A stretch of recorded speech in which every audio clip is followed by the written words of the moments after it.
There's a special kind of chill that runs down your spine when you think about Katara's battle with Hama. At first, it didn't even feel like a real fight, but it definitely felt like Katara was stepping into something much darker, something she wasn't prepared for. When Hama revealed bloodbending, everything changed. Katara went from being in control to completely helpless, and you could feel how wrong it all was. This wasn't some flashy showdown. It was quiet, twisted, and painfully personal. Hama didn't just show off a dangerous technique, she forced Katara to confront the darkest part of waterbending, and in the end, when Katara had to use bloodbending to stop her, it didn't feel like a win. It felt like she lost a part of herself. That's what made this fight unforgettable. You're going to be locked away forever. My work is done. Congratulations, Katara. You're a bloodbender. What do you plan to do now that you have found the Avatar's bison? First, I have to get it out of here. And then what? You never think these things through. Earlier in the episode, the Blue Spirit returned and managed to capture a Dai Li agent. His goal? To find Appa, and honestly, he deserves some credit for that. While Team Avatar was still putting up flyers and chasing rumors, Zuko figured out the Dai Li were involved and went straight to the source. Putting the Blue Spirit mask back on says a lot. It shows he still needs that alter ego to do the things he can't as Li, the quiet tea server. The Blue Spirit gives him a way to act on the parts of himself he tries to hide, but he's not alone for long. Out of the shadows comes Uncle Iroh, who, without missing a beat, cracks a joke about the mysterious identity of the Blue Spirit. Zuko knows he's been caught, so he takes off the mask, and now he has nothing to hide behind. That's when Iroh really confronts him. Because this isn't just about stealing Appa, it's part of a bigger pattern. Iroh calls him out for always chasing the Avatar and clinging to the idea that capturing him will somehow solve everything without ever asking himself why he wants that so badly. And that's when Iroh asks the question that echoes through the entire series. It's time for you to look inward and begin asking yourself the big questions. Who are you? And what do you want?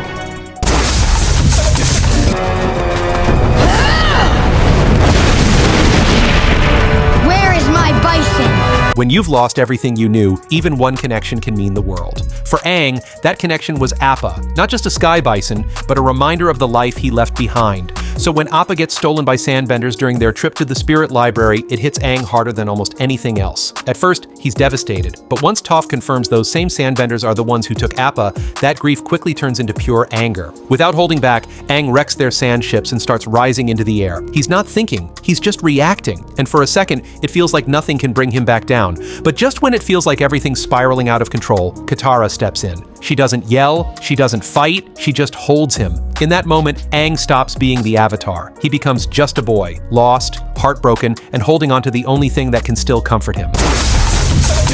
I know I didn't explain myself very well yesterday. I've been through a lot in the past few years, and it's been hard.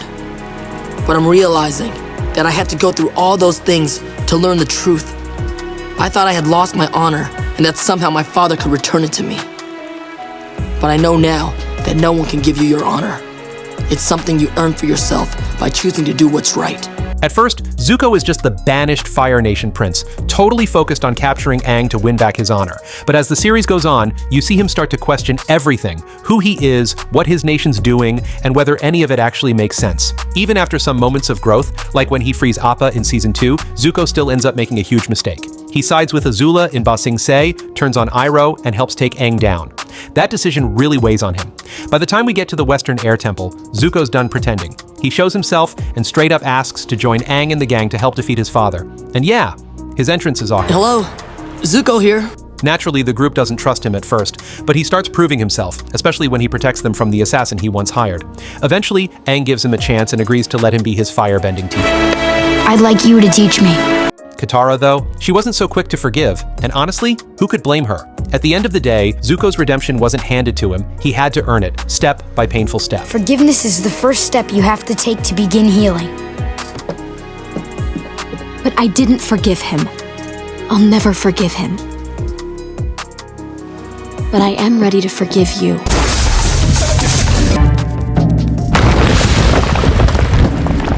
Let him go! I beat you all before and I'll do it again! The boulder takes issue with that comment. The battle between Toph and the Earth Rumble wrestlers was a classic. It wasn't just one of the most entertaining fights in the series, it showed us a side of Toph we hadn't fully seen before. For years, her dad had treated her like she was breakable, a sheltered little girl who needed to be protected from the world. But Toph was done with that. When Lao Beifong and Master Yu showed up to drag her back home, right after she'd just been held for ransom, they acted like Aang didn't even exist. But when Katara asked for her help, Toph stepped in, not just to save Aang, but to finally show her father who she really was. That's when a blind kid calmly walked into a ring and wrecked multiple grown men. Toph didn't have to announce herself. She didn't need a speech. She was the moment, and that's what makes her an icon.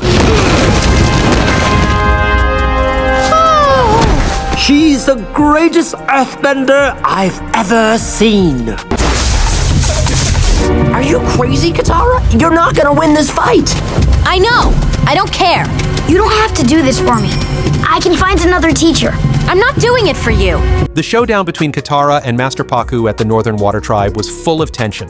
Katara wasn't just there to prove she could bend, she was there to challenge a tradition that said she couldn't. Pakku looked completely uninterested at first, like he thought it would be over in seconds, but Katara came in swinging with water whips, ice shards, and pure determination. And soon enough, even Pakku had to admit she was the real deal. Then came that moment when he traps her in an ice cage, like he's saying, "All right, that's enough. You've made your point." But that wasn't the end, because this fight wasn't just about bending skills, it was about standing up for something bigger. Katara didn't back down, and that determination changed the way the entire Northern Water Tribe viewed strength, leadership, and tradition. This fight is over.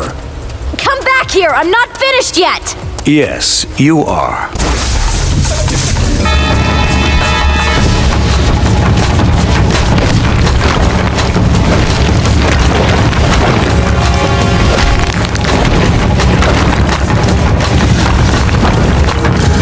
Team Avatar arrived at the Earth Kingdom Palace with urgent news. They had discovered something huge. The Fire Nation had secretly infiltrated the city, and they needed the Earth King to take action. But not everyone was happy about them barging in with this revelation. Before they knew it, they were surrounded by a full battalion of Earth Kingdom soldiers, just doing their job to protect the palace from what they thought were intruders. Aang kicked things off by casually blocking a huge rock midair without even looking, easily one of the coolest things he's ever done.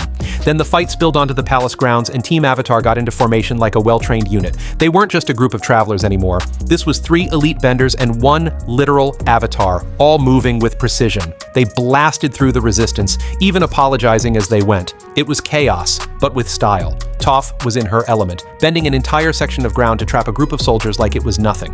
Katara used her waterbending with perfect timing, knocking soldiers aside and clearing the way. Aang vaulted over the trench and froze the remaining guards solid with one sweeping move. And just to add a little flair, Toph turned a staircase into a slide mid-fight, because of course she can. That whole sequence was equal parts hilarious and brutal.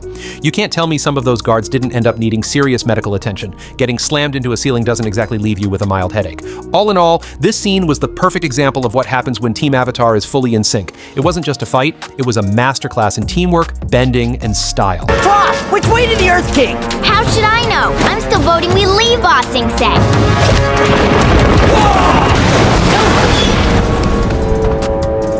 A little warning next time. Ba Sing Se, the Order of the White Lotus is here. Here to set you free. Watching these masters tear through the Fire Nation's defenses felt like seeing an elite all-star squad in action.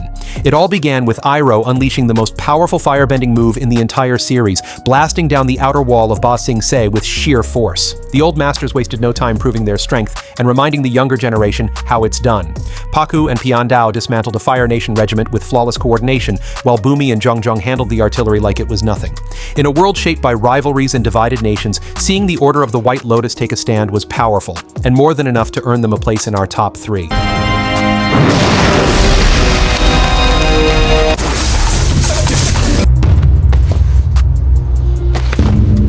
I'm sorry it has to end this way, brother. No, you're not. There were several Agni Kai battles throughout the series, but none hit harder than the final one during Sozin's Comet. This wasn't just a sibling rivalry, it was a full-blown fight for survival. Zuko, after a long and painful journey toward redemption, stood face-to-face with Azula, who was unraveling under the weight of her own paranoia. Her blue flames burned hotter than ever, but so did her instability. As the battle raged, Zuko fought not just with fire, but with the strength he had gained from confronting his past, his father, and himself. Everything about this duel was beautiful. The haunting score, the eerie silence between attacks, and the red and blue flames lighting up the air. It wasn't just about the throne, it was about broken childhoods, clashing beliefs, and two legacies colliding.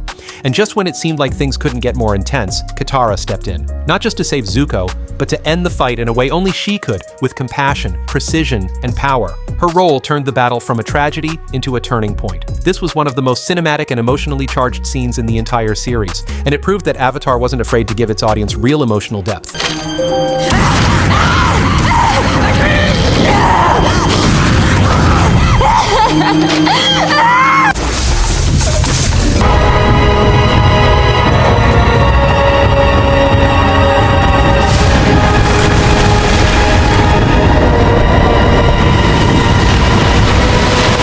In the jaw-dropping finale of Book 1, Aang doesn't just fight back, he becomes something beyond human. He becomes a force of nature. When Admiral Zhao discovers that the moon spirit lives in the form of a koi fish, he does the unthinkable. He kills it.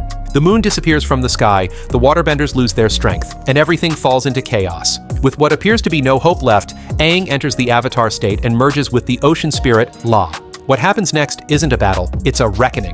Together, they form a colossal, glowing, koi-like entity that unleashes devastating attacks on the Fire Nation forces, sinking ships and scattering troops, effectively ending the siege.